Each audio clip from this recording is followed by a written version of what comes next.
एक सड़क पर छोड़ी गई बच्ची अपनी मां की तस्वीर को पहचानती है, इस बात से अनजान कि उसी सुबह उसकी मां की लाश पाई गई है। बच्ची और कुछ नहीं कह रही है। क्या है इस केस की अनकही दास्तां? देखते हैं इसका दूसरा और आखिरी भाग, क्राइम पेट्रोल सतर्क।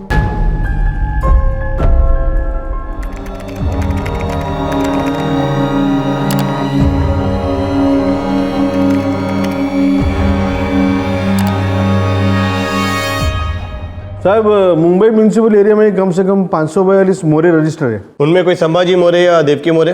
2 मिनट थांबा साहब।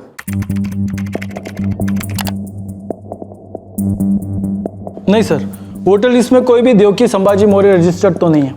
मैं एक काम करता हूँ सर, जितने मोरे रजिस्टर्ड है मैं उनकी लिस्ट आपको दे देता हूँ।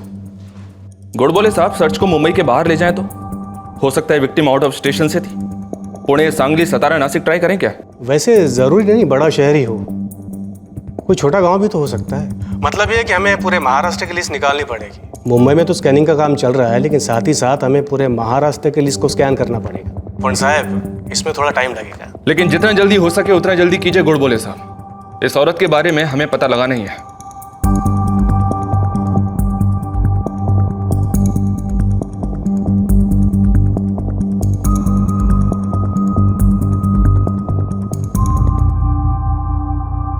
सर, आधार कार्ड ऑफिस ने सतारा में 3 संभाजी मोरे को ट्रैक किया है, पर इन तीनों में से कोई भी देवकी संभाजी मोरे को नहीं जानता। वोटर कार्ड ऑफिस में 4 संभाजी मोरे ट्रैक हुए हैं, 2 मुंबई में और 2 नासिक में, पर यहाँ भी इन चारों में से कोई भी देवकी संभाजी को नहीं जानता, उसके साथ कोई रिश्ता नहीं है। राशन कार्ड ऑफिस क्या कहता है? ट्रैकिंग चल रही है सर। चितले, क्या ये हो सकता है कि ये औरत अपनी बच्ची के साथ महाराष्ट्र के बाहर से यहाँ आई थी और यहाँ पर इसके साथ ये हादसा हो गया? सर, लाश की तस्वीर और कांची की तस्वीर स्टेट के हर पुलिस स्टेशन में भेज दी है, पर वहाँ से अभी तक कोई रेस्पॉन्स मिला नहीं है। अगर चाहे तो स्टेट के बाहर भी भेज सकते हैं। गुजरात एमपी से शुरू करते हैं, शायद उसके पहले ही कोई लीड मिल जाए। वैसे कांची कैसी है? अच्छी है सर। चाइल्ड केयर कमेटी फिलहाल उसकी अच्छी देखभाल कर रही है सर। वो औरत शिखा दास जो कांची को हमारे पास लाई थी? जी हाँ सर, उसने कांची का हालचाल पूछने के लिए यहाँ 2-4 बार फोन किया है। शायद वो उसको देखने गई है आज। पहचाना? ये देखो, ये मैं आपके लिए लाई हूं, ये भी, और ये ढेर सारे चॉकलेट्स लो, और ये सब भी आपके लिए।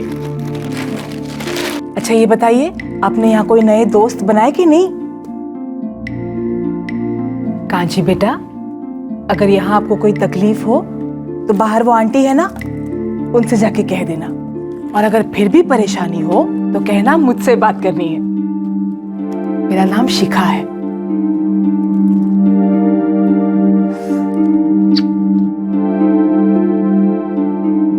जुबान से एक शब्द नहीं निकलता इसकी, लेकिन आंखें कितनी सारी अनकही बातें कह जाती हैं। उसकी माँ का कत्ल हुआ है ना?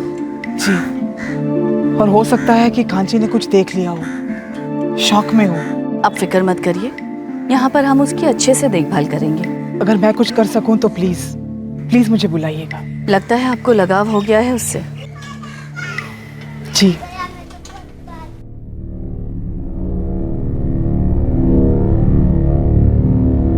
जी नहीं, ये बच्चे हमारी आंगनवाड़ी के नहीं हैं।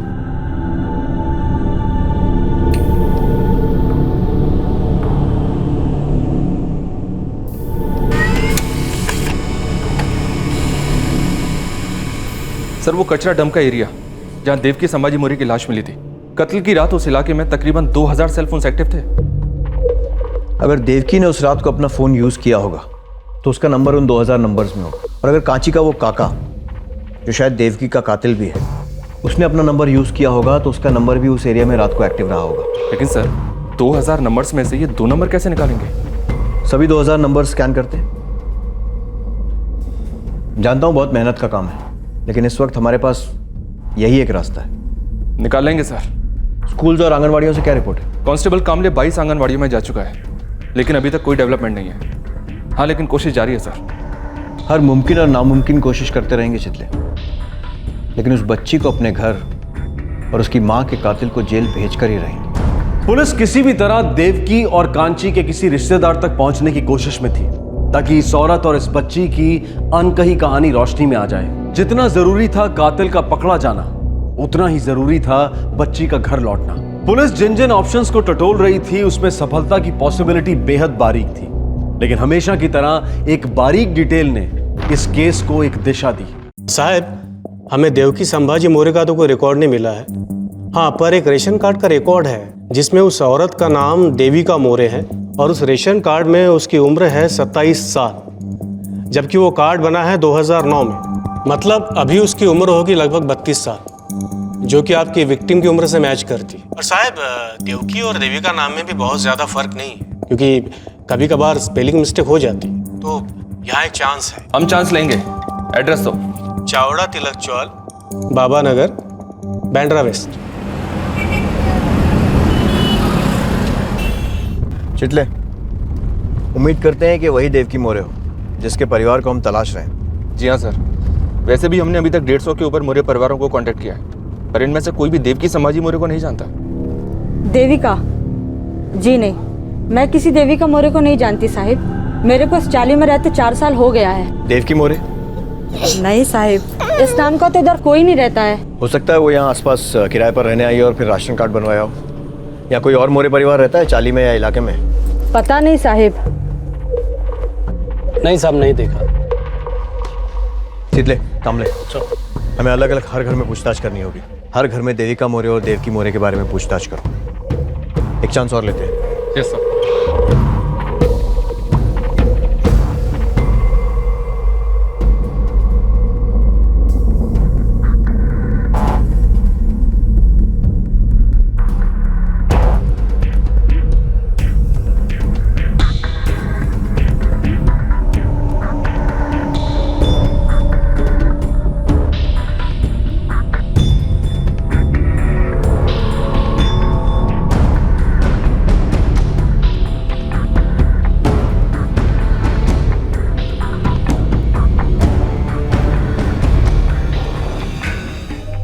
मुंबई की भीड़ में एक देविका मोरे को तलाशा जा रहा था। राशन कार्ड में नाम था देविका मोरे और पुलिस ढूंढ रही थी देवकी मोरे को।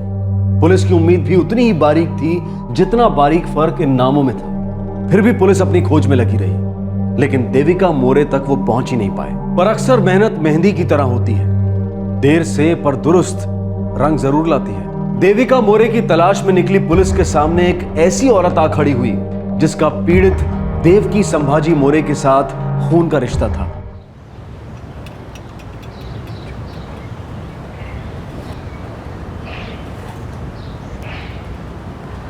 ओ आजी, यहाँ पर कोई देविका मोरे रहती है क्या?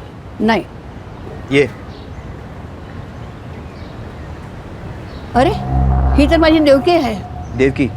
आपकी देवकी? हो रे बाबा, ही माझी देवकी आहे, मेरी सगळी पोती। और ये?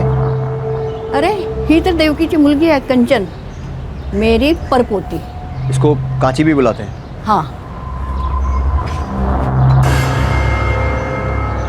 चितले, सर्च कॉल ऑफ कर दो। हाँ, मुझे देवकी की दादी मिल गई।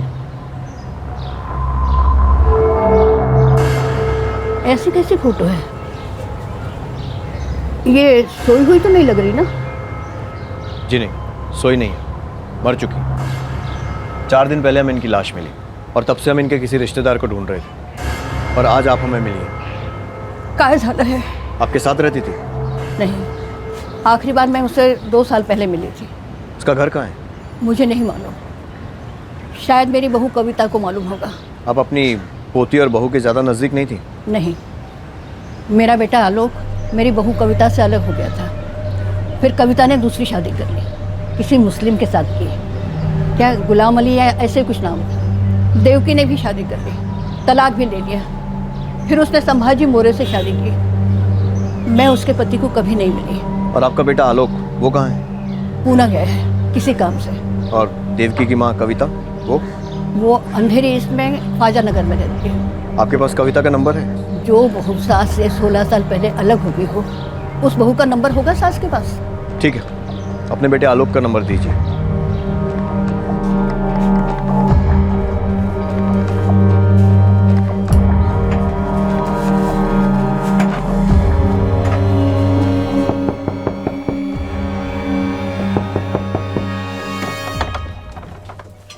गुलाम अली जी कविता है घर पे? जी हाँ। क्या हुआ साहिब? ये आपकी बेटी है देवकी संभाजी मोरे।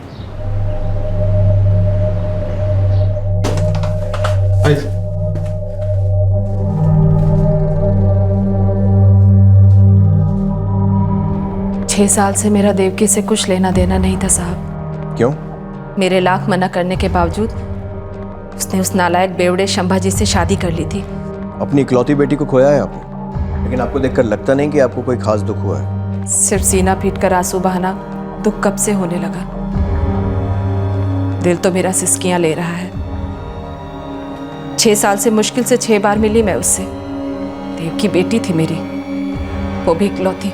और आपकी इकलौती नातिन देवकी की इकलौती बेटी, उसे सड़कों पर भटकने के लिए छोड़ दिया था शायद देवकी के कातिल ने।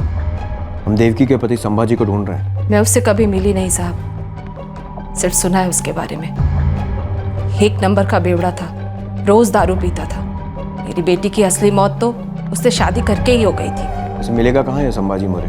कहाँ मिलेगा ये तो मालिक जाने साहब, पर मेरी बेटी यही अंधेरी ईस्ट में विधि चौल में रहती थी। देवकी का कोई फोन नंबर था? हाँ है। आइए सर, बस थोड़ा ही आगे सर। साहब ये संभाजी बेवड़े का घर।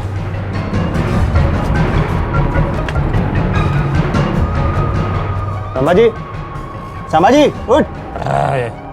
साहब बहुत बदबू आ रही है, लगता है दारू से ना आता ही। संभाजी चलो जल्दी बोल, तेरी पत्नी देवकी कहाँ है? बोल। मेरे को क्या मालूम, गई होगी कहीं।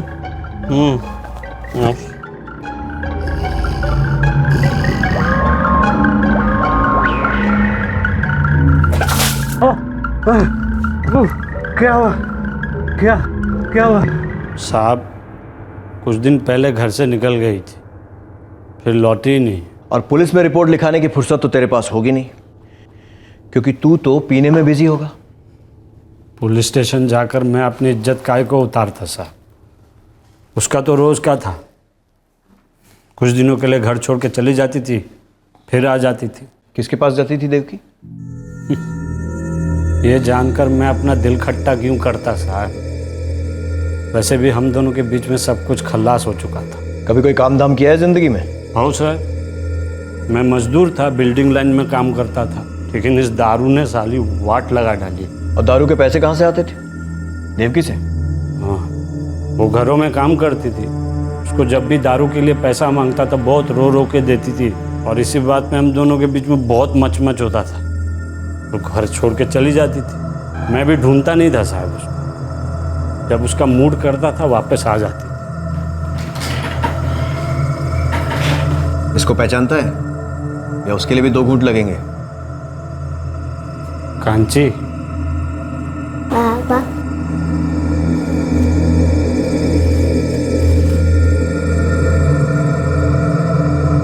सर मोहल्ले में सभी लोग संभाजी को गाली देते हैं। लोग बता रहे थे देवकी परेशान हो गई थी, रोज दारू के लिए पैसे मांगता है, दिन रात पिए रहता है। सर मुझे नहीं लगता संभाजी का इसमें कोई हाथ है। खुद ठीक से खड़ा नहीं हो पाता नशे में, वो किसी की जान क्या लेगा? चितले, हमने देवकी के सारे रिश्तेदारों को ट्रेस किया है। उसकी माँ, उसकी दादी, उसका पति संभाजी, सिर्फ उसके बाप आलोक से मिलना बाकी है। कल आ रहा है पूना से। इतने सारे लोग ट्रेस हुए हैं, लेकिन किसी का भी देवकी के कत्ल से कोई कनेक्शन नहीं दिख रहा है। जी हाँ सर, अभी तक तो नहीं। मुझे लगता है कि हमें उन सभी के कॉल रिकॉर्ड्स निकलवाने चाहिए। वैसे भी हमारे पास उस रात के सारे फोन नंबर्स हैं जो उस कचरा डंप के एरिया में थे। करेक्ट। देवकी के सारे रिश्तेदारों के कॉल रिकॉर्ड्स निकलवाओ और देवकी की बॉडी संभाजी को सौंप दो क्रियाक्रम के लिए। और कांची सर? कांची को भी। संभाजी बाप है उसका। सर उसे कहो कि चाइल्ड केयर कमेटी से कांची की कस्टडी ले ले। सर संभाजी कह रहा है वो कांची की जिम्मेदारी नहीं ले सकता है। क्या? एक बच्ची को भी ढंग से संभाल नहीं सकता? क्यों? मुश्किल से तो पी पाता हूँ साहब।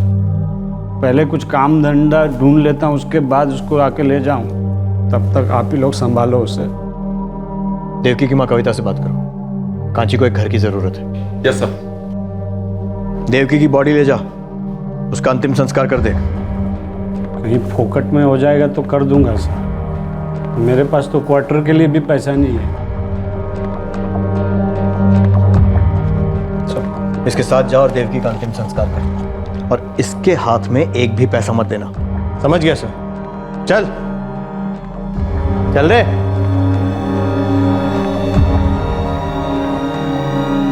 कविता जी, सगी नाते ने आपकी बच्ची को एक घर और प्यार की जरूरत है।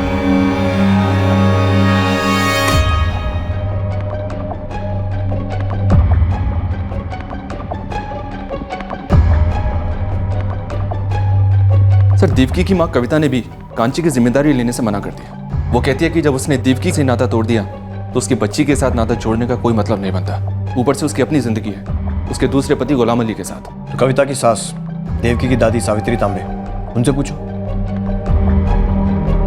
पूछा है सर, वो कहती है कि वो बहुत बूढ़ी हो चुकी है, इतनी छोटी बच्ची की जिम्मेदारी वो नहीं संभाल पाएगी। और देवकी का बाप आलोक, उसने भी मना कर दिया? अभी तक उससे बात हुई नहीं है। वैसे वो कल पहुंच रहा है मुंबई। मुझे लगता है वो भी मना कर देगा। छितले, जब इंसानियत की हालत खुद इतनी पतली हो चुकी है तो खून पानी से गाढ़ा कैसे हो सकता है? साहब, देवकी मेरा खून था, सगी बेटी थी मेरी। हिल तो गया हूं साहब मैं, पर सच बोलूं, मैं माँ बेटी दोनों को भुला चुका हूं। जब कविता मेरे को छोड़ के गई थी ना, तो देवकी भी उसके साथ चली गई थी। 14 साल की थी। अपनी माँ की तरह उसने भी अपने पहले पति को छोड़ दिया था और उस संभाजी बेवड़े के साथ उसने शादी कर ली थी। माँ बेटी दोनों को सही और गलत की समझ ही नहीं थी साहब। यहाँ कोई दूध का धुला नहीं है आलोक तांबे। सच ये है कि तुम्हारी बेटी देवकी का कत्ल हुआ है, और कत्ल के पहले रेप भी हुआ है। किस कमीने ने उसके साथ ऐसी हरकत की साहब? जोश से कुछ नहीं होने वाला तांबे, मामला होश का है। तुम्हारी नातिन कांची, उस बेचारी ने पता नहीं क्या क्या देखा है और क्या भुगता है। उसे देखभाल की जरूरत है साहब। मैं खुद 50 के ऊपर का हो चुका हूं और अपनी बूढ़ी आई को संभाल रहा हूं। अब और एक जिम्मेदारी नहीं उठा सकता साहब। एक छोटी सी बच्ची पूरे परिवार के लिए बोझ बन गई है। कांची के फादर संभाजी ने कहा था कि उसे नौकरी मिलते ही वो उसे ले जाएगा, पर यह होने से रहा। He is an alcoholic. और बाकी की फैमिली? उसके नाना नानी ने भी हाथ खड़े कर दिए, और दूसरा कोई नहीं फैमिली में। तो फिर कांची यही रहेगी। आखिरकार देवकी संभाजी मोरे के परिवार वालों का पता चल गया था और किसी अपने के हाथों उसकी लाश का अंतिम संस्कार हुआ था। लेकिन उसकी 5 साल की बेटी कांची अभी तक बेघर थी, और सबसे बड़ा सवाल था कि देवकी का कातिल कौन था और उसका कत्ल क्यों हुआ।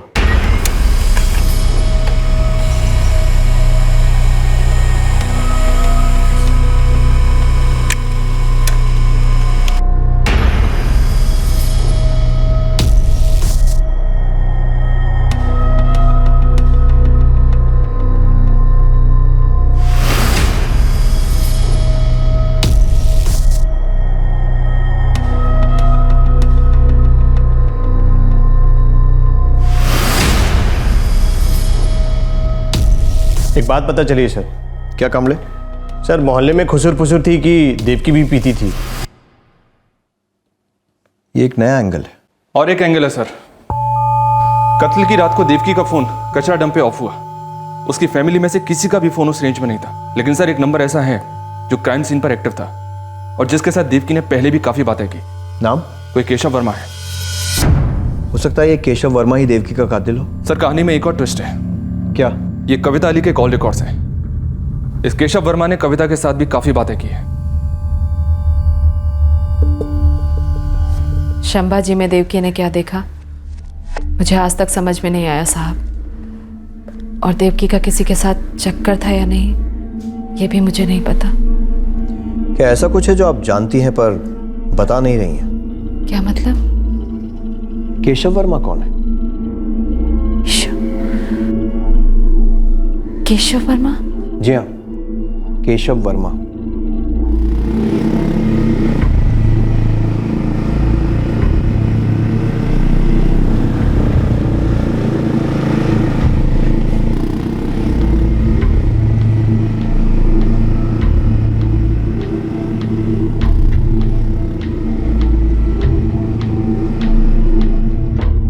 केशव तो रिक्शा चलाता है। देवकी को कैसे जानता था? मुझे नहीं पता।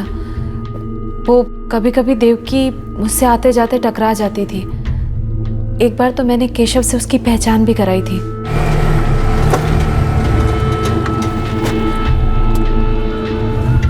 कल कब निकलोगी? इसी वक्त। क्यों पूछ रहा है तू? कल भी तो आऊँगा लेने। रोज आएगा मुझे लेने, पागल कहीं का। अरे देवकी, अरे आई, कैसी है बेटी तू? मैं ठीक हूँ, तू कैसी आहेस? बस चल रहा है। और तू बता, वो तेरा बेवड़ा कुछ काम वाम कर रहा है या नहीं? छोड़ना आई वो सब। ये आपकी बेटी है ना कविता जी? आपसे कई बार जिक्र सुना है। हाँ केशव, ये मेरी इकलौती बेटी है देवकी।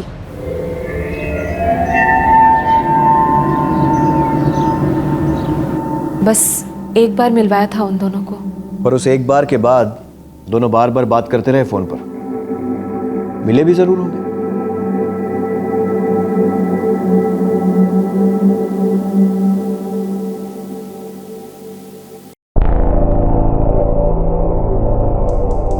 सर, देवकी और केशव वर्मा का आपस में क्या कनेक्शन था ये पता लगना बाकी है, लेकिन उसकी माँ कविता का केशव वर्मा के साथ तगड़ा कनेक्शन है। कैसा कनेक्शन? वही लूज कनेक्शन साहब, जो हर दूसरे केस में शौक देता है। जब जब कविता का पति गुलाम अली काम पर जाता है, तब तब ये केशव वर्मा कविता के साथ घर पे होता है। मुझे पक्का लग रहा है कि इस केशव वर्मा का देवकी के कत्ल में हाथ है। सर, इस केशव वर्मा का एड्रेस मिल गया है। ये अंधेरी ईस्ट में अपने ताऊ सोमनाथ के साथ ही रहता था। रहता था मतलब? 13 जुलाई को अपना ऑटो बेचकर मुंबई के बाहर चला गया।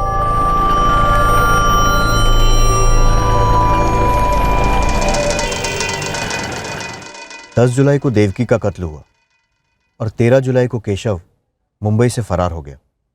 मुझे भी बड़ा अजीब लगा साहब। भला कोई अपना अच्छा खासा चलता हुआ धंधा छोड़कर मुंबई से वापस गांव लौटा है, वो भी अचानक। तुम लोगों के गांव का पता, केशव के सारे फोन नंबर्स, उसका लेटेस्ट फोटो और उसका जो कुछ भी है सब कुछ ताबड़तोड़ चाहिए।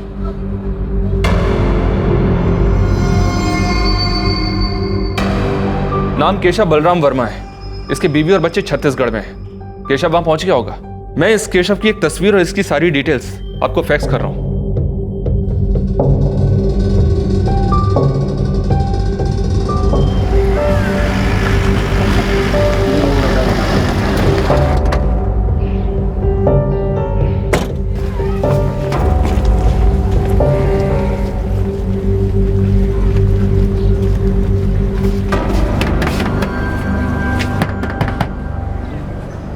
हाँ सर, बच्ची ने पहचाना इसे। यही है वो काका जिसने काची को कहा था कि उसकी आई डॉक्टर के पास गई है। मतलब हम लोग सही ट्रैक पर हैं और केशव वर्मा की गिरफ्तारी ही इस केस को क्लोज करवाएगी। ये केशव की पत्नी बोल रही है कि केशव आया तो था, लेकिन अभी अपनी बहन के घर गया है। और केशव की बहन रहती कहाँ है? रायपुर में। केशव के ताऊ सोमनाथ को बुलाओ। सर। हाँ साहब, मुझे मालूम है केशव की बहन पूजा रायपुर में कहाँ रहती है। उस सब के लिए हमारे पास टाइम नहीं है वर्मा जी। आप अभी के अभी पूजा को फोन लगाइए और हमें केशव दिलाइए। साहब एक बार बताइए तो जरा, केशव ने किया क्या है? मैं वैसे ही परेशान हूँ कि उसने मुंबई क्यों छोड़ा। उसने मुंबई नहीं छोड़ा है वर्मा जी, इंसानियत को छोड़ दिया है। आपके भतीजे ने एक औरत का कत्ल किया और उसकी छोटी सी मासूम बच्ची को सड़क पर भटकने के लिए छोड़ दिया। अब आप अभी के अभी पूजा को फोन लगाएंगे और जैसा मैं कहता हूं वैसा ही उससे कहेंगे।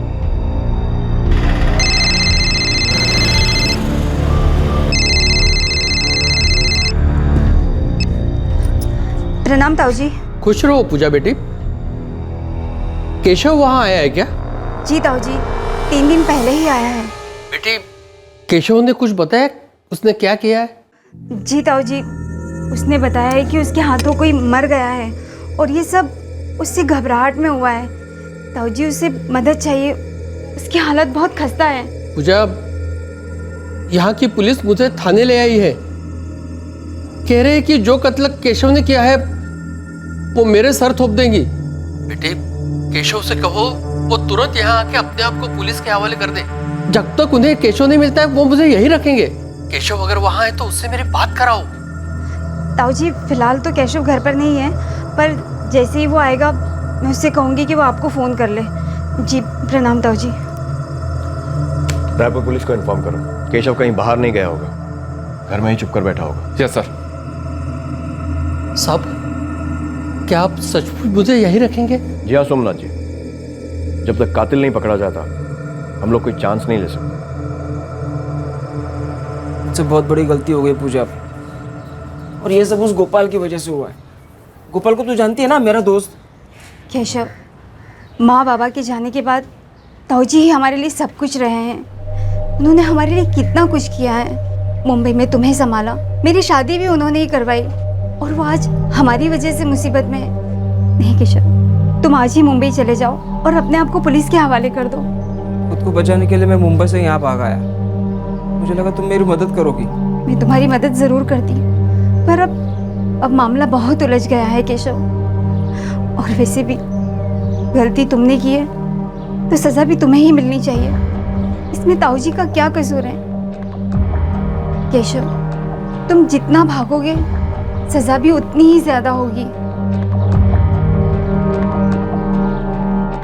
केशव वर्मा ने रायपुर पुलिस के सामने अपने आप को सरेंडर किया और वहां से उसे मुंबई पुलिस के हवाले किया गया। उसका दोस्त और इस जुर्म में भागीदार गोपाल वर्मा भी गिरफ्तार किया गया, उसी चौल से जिसके पास देवकी की लाश पाई गई। अब एक ही सवाल गूंज रहा था कि दोनों ने देवकी संभाजी मोरे का कत्ल क्यों किया। ये गोपाल वर्मा है, इसने कुछ किया है बोल रहे हैं। अरे उस दिन हमें लाश मिली थी ना वहाँ। अरे बाप रे, ये उसने किया है? हाँ, इस गोपाल ने अपने दोस्त के साथ मिलके उस औरत का मर्डर करके कचरे में फेंक दिया, ऐसा बोल रहे हैं सब लोग। बाप रे, इतने दिन एक खूनी रह रहा था हमारे बीच।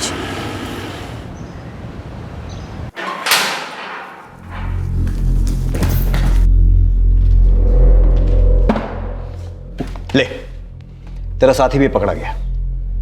केशव, हमें मालूम है कि कत्ल के पहले देवकी का रेप किया गया, फिर उसे मार डाला और उसकी बॉडी को कचरे के डंप में छोड़ दिया। फिर तूने उसकी बच्ची को सड़क पर अकेला छोड़ दिया देर रात। अब मुझे यह बताओ कि बच्ची तुम्हारे साथ कर क्या रही थी और देवकी को क्यों मार डाला? सब कुछ साफ साफ सीधे सीधे शब्दों में बताना, वरना एक एक दांत, एक एक उंगली तोड़ कर उगलवाऊंगा। बोलो। हम लोग बहुत डर गए थे साहब। हाँ साहब, हम लोग बहुत ज्यादा डर गए थे। इतने ज्यादा डर गए थे कि एक औरत का रेप करके उसको मार डाला और उसकी बच्ची को रात में अकेला भटकने के लिए छोड़ दिया। साहब, देवकी की माँ कविता, उसके साथ मेरा रिश्ता था, लेकिन मैंने जब देवकी को देखा तो मुझे वो भी पसंद आ गई साहब। फिर वो दोबारा मुझे उसी बाजार में मिली, उसे मैं याद था। मैंने उसे कहा मैं उसे घर छोड़ देता हूँ, तो वो मान गई।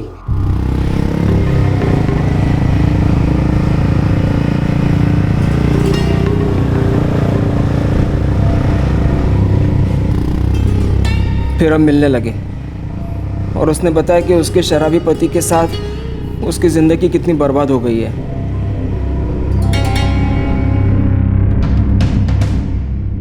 फिर हम हर दूसरे दिन मिलने लगे। वो बहुत बातें करती, मैं सुनता, और बातों बातों में देखते देखते एक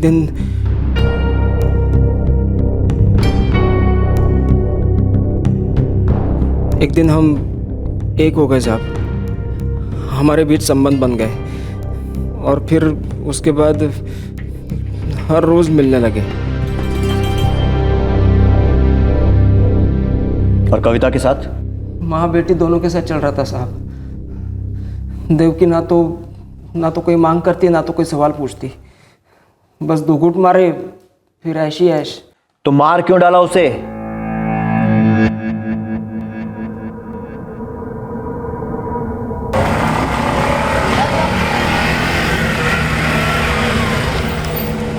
देवकी और मैं जहाँ जगह खाली मिली वहीं शुरू हो जाते थे। उस रात हम गोपाल के घर गए। गोपाल अकेले रहता था। देवकी ने पहले गोपाल की रसोई में कांची के लिए खिचड़ी बनाई, उसे खिलाया। फिर हम लोग पीने लगे। शराब का नशा पूरा काम कर गया। मैं और देवकी दूसरे कमरे में चले गए। जिस्म का संबंध हमारे बीच की असलियत थी साहब। बस इस एक चीज के लिए हम दोनों मिलते थे, सिर्फ इस एक चीज के लिए।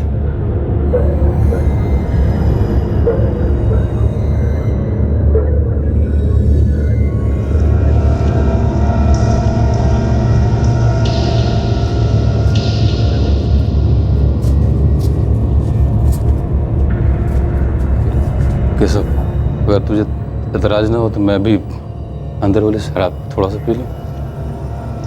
बहुत दिनों से नहीं है कि यार मन कर रहा है, जाने देना।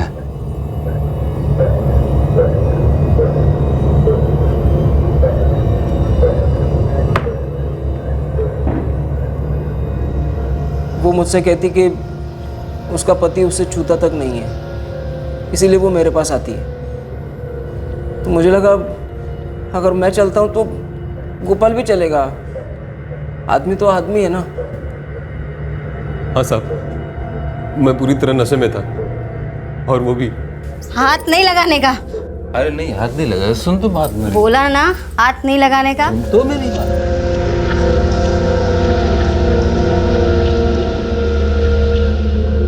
गोपाल, तूने उसका रेप किया?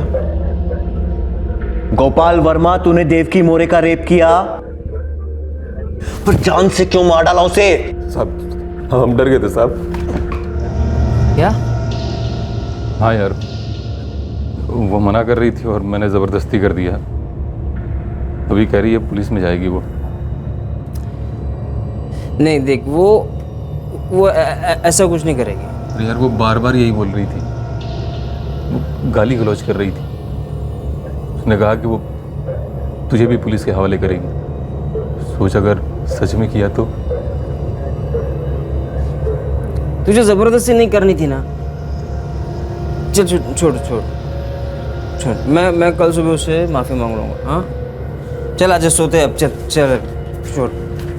अरे कैसो, अगर हम सोते रह गए और वो सुबह पुलिस ले आई तो यार कहीं के नहीं रहेंगे फिर हम। अभी गोपाल मरवा दिया अभी तूने। कैसो यार, जो हुआ सो हुआ, वो पुलिस में नहीं जानी चाहिए। अभी वो कैसे होगा? कैसो, उसे दुनिया से जाना होगा। गोपाल बावड़ा हो गया क्या? सोच, अगर रेप चार्ज लग गया तो हम कहीं के नहीं रहेंगे, जिंदगी बर्बाद हो जाएगी यार।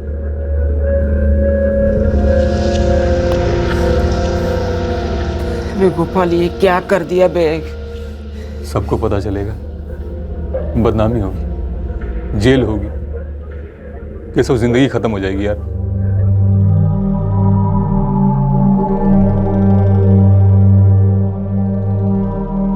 साहब, हम दोनों ने बहुत पी रखी थी, होश का एक बूंद भी नहीं था हमारे अंदर, बस डर का भूत सवार था। मार डाला हमने देवकी को। कैसा हो यार, वो बच्ची दिमाग खराब कर रही मेरा। सोचा क्या करेगा उसका? मैं उसे कहीं लेके जाऊंगा। कहाँ? मालूम नहीं। बिना किसी शराब या इस झूठे डर के भी तुम दोनों ऐसा ही करते, या शायद इससे भी कुछ घटिया करते। तुम दोनों के खून में शराब का नशा नहीं है, बल्कि हैवानियत का जहर है।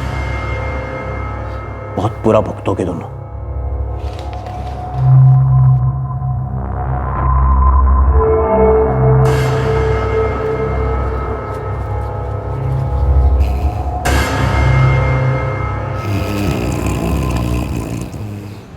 सेम टू सेम हालत साहब, फुल टू टून। पानी मारो। कौन? संभाजी, तेरी बेटी अभी भी चाइल्ड केयर कमेटी के पास है। तुझे अभी तक कोई काम मिला या नहीं? नहीं मिले साहब, नहीं मिले। साहब इतनी दारू पीता है, कौन इसे काम देगा? मेरा कोई भरोसा नहीं है साहब। काम मिला, बच्ची को घर पे ले आए, हफ्ते भर बाद नौकरी चली गई तो साहब मैं आपके आगे हाथ जोड़ता हूँ साहब, बेटी की जिम्मेदारी मुझ पर मत डालो साहब। मेरे पास कुछ भी नहीं है, कुछ भी नहीं है साहब। जी नहीं शिखा जी, संभाजी कांची की कस्टडी लेने से मना कर रहा है, और हमें भी लगता है कि बच्ची को उसके पास भेजना गलत होगा। तो क्या कांची अनाथाश्रम जाएगी? लगता तो ऐसे ही है। अगर सड़क पर रहेगी तो या तो कोई भिखारियों की टोली उठा लेगी या फिर कोई ट्रैफिकर्स। शिखा, उस बच्ची का कुछ ना कुछ इंतजाम हो जाएगा, तुम टेंशन मत लो। वो बच्ची है जय, एक जिंदगी है।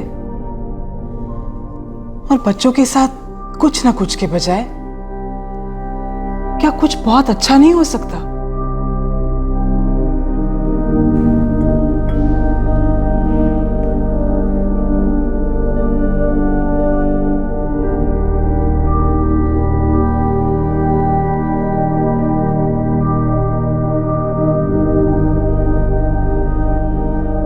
सुषमा जी, हमारी अपनी बेटी यूके में पोस्ट ग्रेजुएशन कर रही है और हमारी फाइनेंशियल हालत भी अच्छी है। हाँ मतलब अच्छा खासा कमा लेते हैं हम लोग, वेल ऑफ हैं। देखिए शिखा जी, जय जी, आप लोगों ने जो सुझाव दिया है वो बहुत अच्छा है, लेकिन क्या? लेकिन थोड़ा समय लगेगा। कांची को अडॉप्ट करना एक लीगल प्रोसीजर होगा, थोड़ा समय ज़रूर लगेगा, पर इम्पॉसिबल नहीं है। हम लोग पूरी कोशिश करेंगे।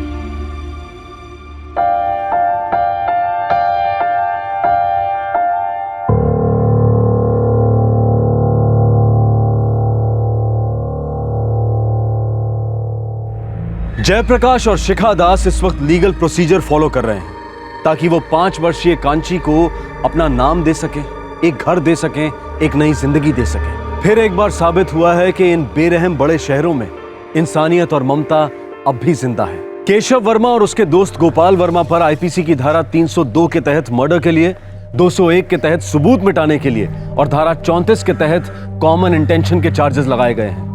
दोनों इस वक्त जुडिशियल कस्टडी में हैं। मुजरिमों ने डर और नशे पर अपना गुनाह थोपने की नाकाम कोशिश की। जिसे वो डर कह रहे थे वो दरअसल उनका स्वार्थ था, उनके अंदर की मरी हुई इंसानियत का सबूत था। इतनी आसानी से किसी की जान लेना और फिर एक बच्ची को इतने बड़े खतरे में डालना, ये कोई डर की वजह से नहीं बल्कि सिर्फ हैवानियत की वजह से करता है। और इन दोनों को लगा कि वो कानून को मात दे पाएंगे, जो कभी नहीं होता और ना ही कभी होगा। पुलिस की भूमिका हमेशा की तरह इस केस में भी सराहनीय रही। उन्होंने बिना रुके लगातार पीड़ित औरत का बैकग्राउंड खोज निकाला, उसके परिवार वालों को ट्रेस किया और आखिरकार दोनों मुजरिम पकड़े गए। फिर से एक बार यह साबित हुआ कि क्राइम नेवर पेज। आपसे फिर मुलाकात होगी क्राइम पेट्रोल सतर्क में एक और नए केस के साथ। तब तक अपना ख्याल रखें, सुरक्षित रहें और याद रखें, हर उपलब्धि की पहली सीढ़ी है इच्छा करना। सही वक्त, सही कदम, सतर्क रहें। जय हिंद। इस तरह के और भी एपिसोड देखने के लिए हमारे चैनल को सब्सक्राइब करें और बेल आइकन दबाना ना भूलें।